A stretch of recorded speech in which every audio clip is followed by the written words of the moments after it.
Yun, magandang araw po sa inyo lahat mga katropa. Welcome po sa Makapili TV.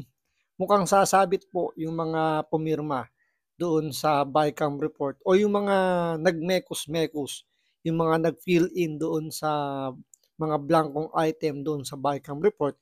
Ito po ay ayon sa dating House Speaker na si Pantaleon Alvarez.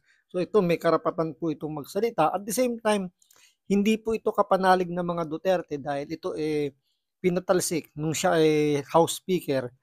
Siya po ay napatalsik sa pwesto dahil daw ito kay Vice Mayor, Mayor Sara Duterte that time. So, hindi natin masasabing ito kapanalig ng mga Duterte dahil nga sa palagay po natin meron tong sama ng loob sa mga Duterte gawa nga na siya po ay napatalsik. Pero gayon pa man, parang pumapanig or parehas sila ng kanilang pananaw patungkol dito sa issue po ng BICAM report. So ito, panoorin po natin itong balitan to. Pero siyempre, bago ang lahat, kung hindi ka pa po nakasubscribe sa Makapili TV, baka pwede naman po pakipindot po muna yung subscribe button or papalo po sa TikTok kung kayo hindi pa po nakafollow. At the same time, pa-like at pa-heart na rin po yung mga video kung ito po wala naman po itong bayad. Kaya pindot na. So ito, panoorin po natin tong balitang to. Rosalie, ano ang detalye sa pahayag ni dating Congressman Alvarez? Ella, naniniwala si Davao del Norte 1st District Representative Pantaleon Alvarez na nagkaroon ng falsification of legislative documents sa Bicameral Conference Committee o BICAM report para sa 2025 national budget. Ito ay matapos kumpirmahin ni Marikina City Representative Stella Kimbo, acting chairperson ng House Committee on Appropriations, na may mga blankong items sa BICAM report pero tukoy na ang pondo sa lahat ng items sa budget bago palagdaan ng Nako, mukhang namimiligro na ito ay makakasuhan. Mukhang ito ay maghihimas ng rehas kung sakasakali dahil sa pananaw ni Pantaleon Alvarez dahil nga ito malinaw pa sa malinaw na mali yung ginawa nila dahil nga walang matinong tao na pipirma. Especially ito mga mambabatas to, may mga aral to sigurado tayo at ito pinagkatiwalaan natin na sila yung mangangalaga sa ating bayan, especially nasa budget. Pero sila yung mga lumalapastangan po sa ating kaban ng bayan. So ito pera po ng taong bayan to.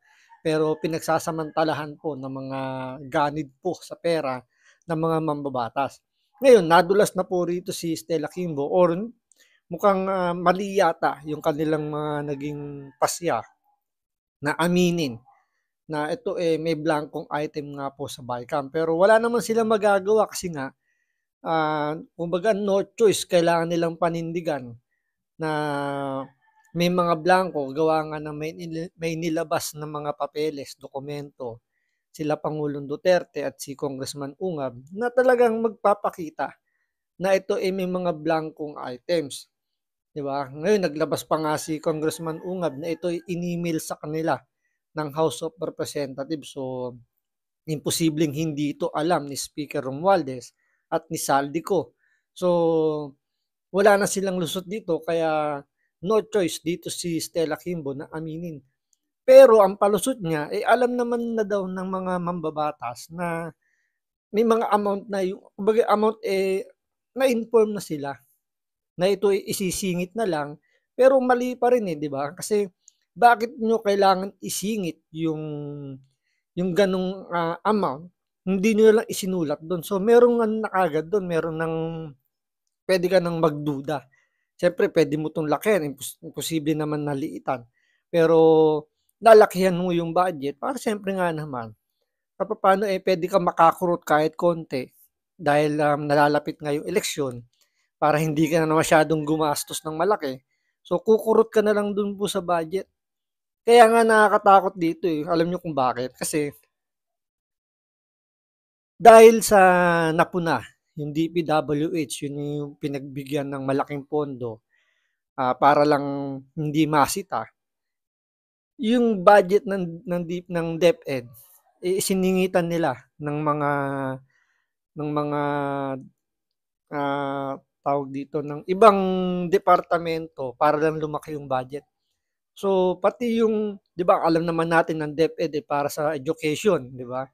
So yung budget po ng PNPA, which is yung Philippine National Police Academy, at ng PMA, Philippine Military Academy, tsaka yung isang interior, parang sa local government academy, ipinasok lahat yun sa DepEd para mas lumaki yung budget ng DepEd, masapawan yung DPWH para hindi masita. Doon pa lang may ano na, minekos-mekos na eh. 'Di ba? Doon pa lang kitang-kita natin talagang binabalahura yung budget natin. Tapos ngayon, yung items na binigyan ng malaking budget, which is nasa 500 billion, ito po yung NIA. Kung inyo pong maaalala, hanapin niyo lang po sa video natin, in-expose yan ni Senator Rapi Tulfo na talamak po ang korupsyon sa NIA. Andiyan yung mga unfinished project, mga project na hindi pa nasisimulan pero nilalagyan na nila ng budget para sa maintenance. So doon kitang-kita na yung corruption. Ngayon, ito po ay under po ng Department of Agriculture, kung saan yan po yung dating departamentong hinawakan ni Pangulong Bongbong Marcos na wala namang nagawa, wala rin nangyari. Andiyan pa yung, kung inyo rin pong uling maaalala, dyan yung nagkaroon ng controversial dun sa pag-i-export. I mean yung pag-i-import po ng asukal, na hindi naman kailangan mag-import pero ipinilit po ng gobyerno natin na mag-import ng asukal, pero tinutulan yan ni Attorney Vic Rodriguez. Kaya po siya sinibak bilang executive secretary dahil hindi niya yun pinayagan. Ngayon, si Pangulong Bongbong Marcos ang humawak ng DA at yun nagawa ng paraan na matuloy yung shipment ng pag-i-import ng asukal at mas malaki pa yung in-import. So, makikita natin dito na ginamit po yung dating pwesto ni Pangulong Bongbong Marcos para doon sila makakuha ng mas malaking pondo. So 500 billion po ang nilaan po sa NIA at hindi po yun maliit na halaga. Kagaya nung iniiyak-iyak nila sa confidential funds ni Vice President Sara Duterte na which is 125 million. Oo, sasabihin ng mga tansu vlogger na itong national budget hindi pa naman to naibibigay yung pera. Pero yung kay VP Sara, nagastos na. Oo, may punto naman. Pero kung yan hindi na i-reach out, hindi yan na-expose ni Pangulong Duterte, mas malaki pa sa 125 million yung nanakawin ng mga magnanakaw dyan sa gobyerno natin. So napakaswerte talaga ng Pilipino dahil merong Duterte na naninindigan, na nagmamahal sa ating bayan, na tinutulan yung pagnanakaw po ng mga tiwaling mambabatas natin. So magpasalamat po talaga tayo at napakamalas naman po ng mga mambabatas na umaasa na napirmahan na ni Pangulong Bongbong Marcos yung budget, umaasa na sila na ito ay magiging dagdag kayamanan sa kanila at magagamit nila ito sa darating na eleksyon. Lagdaan ng mga miyembro ng BICAM. Ayon kay Congressman Alvarez, nilagyan ng amounts ang mga blankong provisions kahit walang authority na isaan niyang criminal act. Giit pa nito ang nangyari, ang BICAM report na maraming blanko ang inaprubahan ng Kongreso. 0 pesos anya ang total value ng mga blanko, pero tanong nito, bakit? So ibig sabihin, dalawang version yung BICAM. Yung isang BICAM na puro maraming blanko, yun yung inaprubahan. Samantalang siguro meron isa pang report na siguro yun yung front nila na kunyari may mga amount na yun yung ipinasa siguro nila sa BICAM nung kasama yung Senado. So kaya yung ibang senador, siguro hindi natin alam.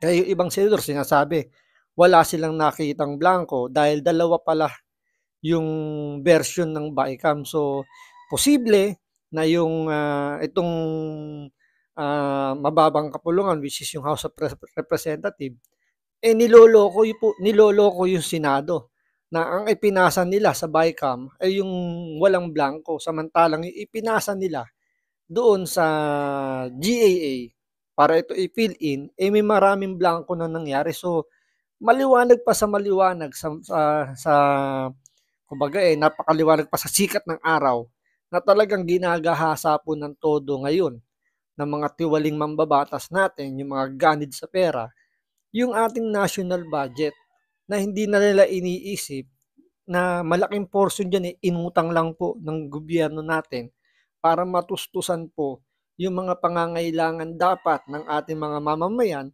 pero mapupunta lang po ito sa pagnanakaw at ang magsasuffer yung mga talagang kababayan nating naghihikaos, yung umaasa sa tulong ng ating gobyerno. Diyan po pumapasok yung AKAP, yung pamimigay nila ng ayuda dahil yan nila sasamantalahin. Lalong-lalo na mag-i-eleksyon ngayon, sasamantalahin nila yung kahirapan po ng ating mga kababayan para magamit ito sa eleksyon. Siyempre, sino ba naman ang mga hindi nangangailangan? So lahat nga po tayo nangangailangan. Sabi nga ni Congressman Marcoleta, lahat tayo nangangailangan. Depende lang ito sa ating pangangailangan.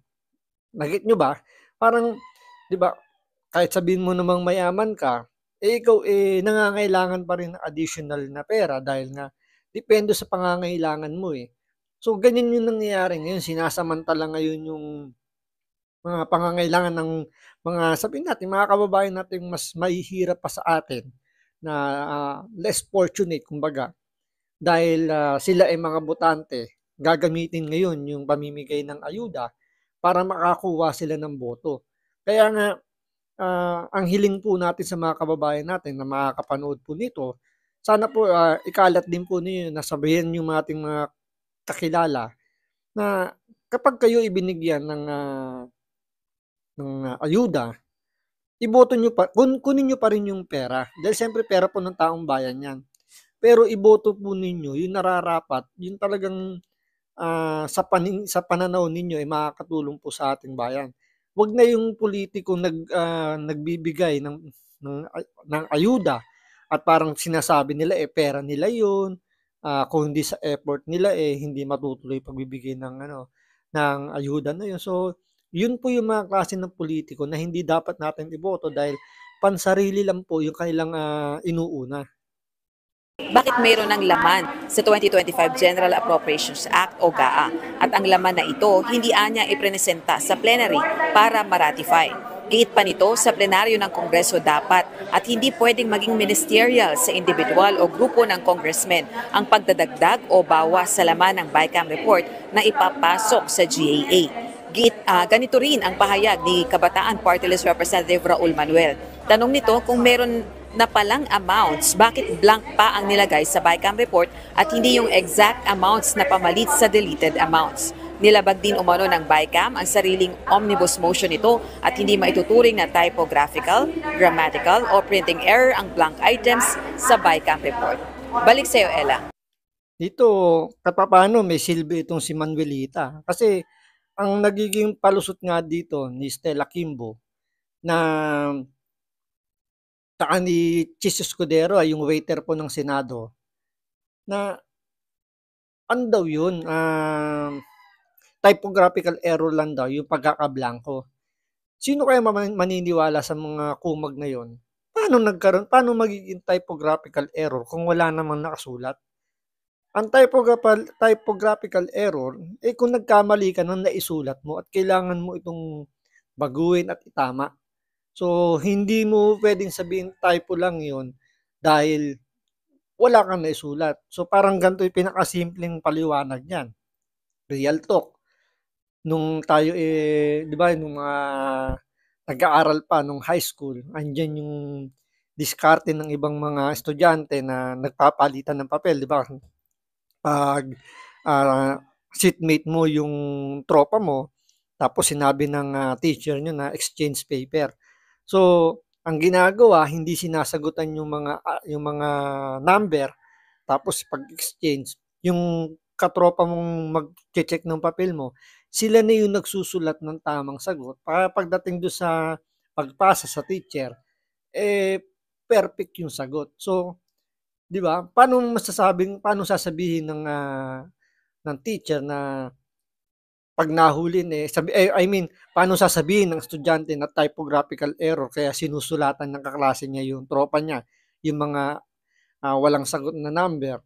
Sasabihin niya, ma'am, typographical error lang po yan, kaya ako po sinulatan. So, ganun na ganun din yung nangyayari dito sa BICAM report na to. Paano naging typographical error kung wala ngang nakasulat?